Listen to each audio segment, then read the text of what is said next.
If you run a business where you're booking sales calls with clients over the phone or Zoom, and you want to increase the chances that they show up to the call, they show up ready to buy, and they show up without skepticism, then we're going to cover everything that goes into that process to maximize the chances that you close more clients from the sales calls that you book. Now, before we can improve the sales process, we need to think about all the reasons why prospects don't show up to calls in the first place, or why they're so hesitant to fork over their hard-earned cash for your services. Now, there's a few key things that really end up hurting the sales process when you're booking calls with prospects. We've got skepticism, lack of education, not a good fit in the first place, and lack of intent.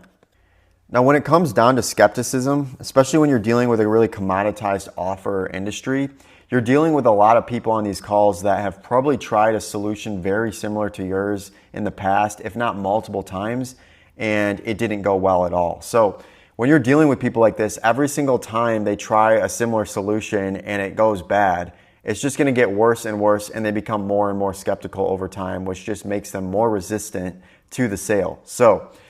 And a lot of this just comes down to lack of education. You know, if you just book a call with a prospect and they just get a few Calendly reminders until the call date, and there's really no sort of back and forth communication or education in that process, you know, how do they even know you're any different than your competitors or any of the people that they've worked with in the past that burned them? And we'll be covering some of the tactics you can use to educate your prospects and reduce that level of skepticism shortly here in the video. Now, another thing that hurts the sales process is when you're booking a bunch of calls with people who are genuinely not a good fit. And I don't mean people who say, you know, they got to think about it or it's out of their budget. I'm talking people who genuinely are not a good fit for your offer. A lot of this comes down to your ad campaigns and how you're getting those calls in the first place. So you want to make sure that you're booking calls with people who are actually a good fit for your offer and that you can genuinely help in the first place.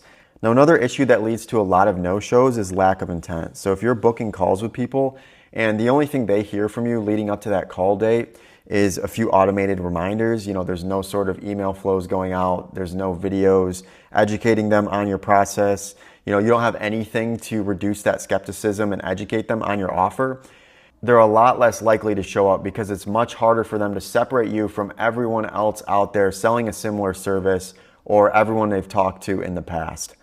So what can you actually do to solve a lot of these problems? Now, let's cover some of the tactics you can use to lower skepticism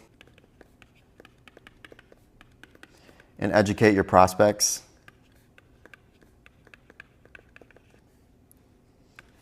Increase intent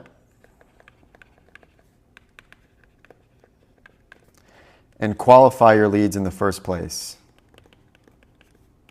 Now, these tactics are going to cover all three of these objectives at the same time.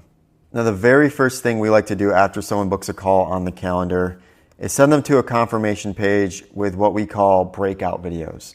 So what most people will do is after someone books a call on their calendar, they'll just send them to a page that says, hey, your call's confirmed, thanks, we're looking forward to it.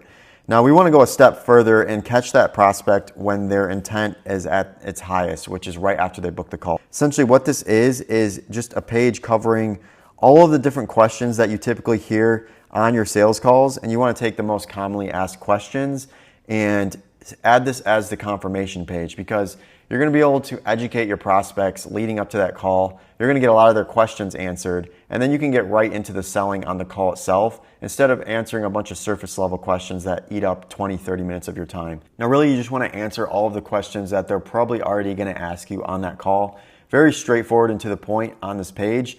And you'll find that a lot of the leads that show up to the call after going through this page are a lot more warm and ready to talk business versus someone who, you know, maybe they just clicked out of here and they didn't want to watch it. You know, you spend a lot more time talking about very surface level stuff that could be avoided by using a tactic like this. Real quick, if you run a high ticket B2B business or a service-based business and you want us to step in and run your ads for you and implement the strategies like this into your sales process, there's going to be a link below this video where you can book a call with me and my team. We can see if we'd be a good fit to help you out. Just click below and we'll see you there. Now, from that point, we want to be sending them automated emails that really serve the same purpose of educating them on your process, reducing that skepticism, and just preparing them for the call in the first place. Now, when I say emails, I'm not talking about automated follow-up reminders leading up to the call date. We want to be including very value-packed, dense emails for these prospects that they can genuinely find valuable.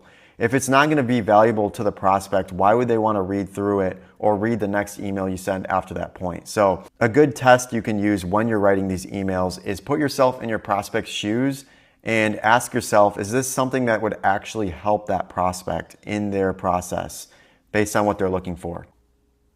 So here we have some emails that we send out after someone books that call and goes through the confirmation page. We typically like to do around 8 to 10 leading up to the call date. And as you can see from the first email, the whole purpose is to just confirm that the call is set, to explain why these emails are valuable and why they should read them, and also give them a little bit of a background on who you are. That way they can do their research on you and know that you're not some internet scammer. And this is something I like to have my clients do as well by dropping in a LinkedIn link in there. So in terms of emails, what you can send is a confirmation email like the one I just showed. 1 to 2 emails addressing pain points. So explain to them why what they've likely tried in the past didn't work and how you're different and how you're going to do things differently. And then 1 to 2 emails educating them on your process. And we also like to drop those confirmation page videos in the email as well. So we'll just attach the link in case they didn't see the videos in the first place or they just want to refresh their memory before the call takes place. So here's one of the emails we send with the whole purpose of educating the prospect on our process step by step. And we actually have a flow chart covering this process on our main site that we broke up into sections on here. And as you can see from this email, there's a lot of value packed into this. So even if the prospect wanted to just take this email and use it in-house with their own team, they could genuinely get some value out of it. And that's one of the most important things when you're sending these emails in the first place. And it also helps you separate yourself from everyone else trying to sell a similar solution. Now you can also be sending SMS automations, but we like to lean heavily on the sales reps manually dialing and texting the leads leading up to the call date. And usually this is in the form of asking personalized questions based on the prospect's situation that'll actually get them to respond. Because if you can get your prospect to respond, or even better, have a conversation leading up to that sales call, the chances that they show up are significantly higher. You just want the prospect to know that there's a real human on the other end of the phone and they're actually going to help them. And then there's a few technical things you can do to increase the chances that you get responses, such as sending blue texts. You know, people are a lot less likely to respond to a green text message. It feels more automated and robotic. And you can also send voice notes or even selfie videos. You just want to make sure they're planning on the call and that they're educated on your process and how you can help them fix their problems before the call even takes place. And doing all of this together is going to speed up your sales cycle,